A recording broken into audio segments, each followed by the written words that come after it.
Welcome to ECNTRADE Daily Video.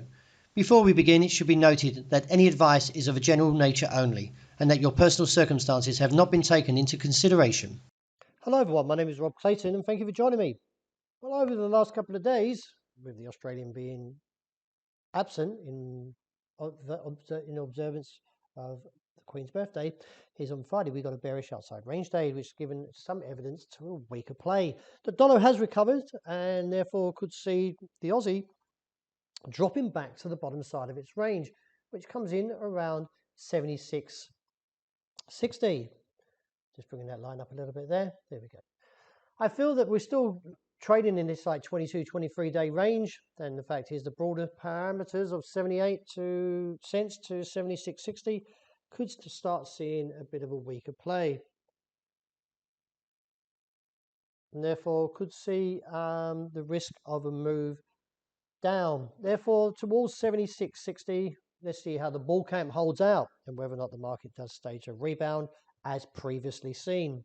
Overall, though, I am negative, and if we do take out 76.60, opens the way towards 75.80 as a target. Looking at the euro, well, the market is holding to a small flag after this heavy sell-off on Friday, with the negative implications from the RSI and the MACD gives further risk to the call since the break of the trend of 119.90 and reassess from there. Dollar yen with a little bit of a trend line coming through here now, as you can see, holds around 109.35 to 45. The market likely to struggle as it attempts the top side of that 110.30.65 area and therefore could see a rejection back to the base. And let's see if it can tackle that level of 109.45 and head lower back to 108.45. Sterling, well, the market is softer as we go into London after some concerns at the fact that the lockdown, reopening from the lockdown that is, has been put on hold for a couple more days as they reassess and give at least a little bit more time in terms of vaccination.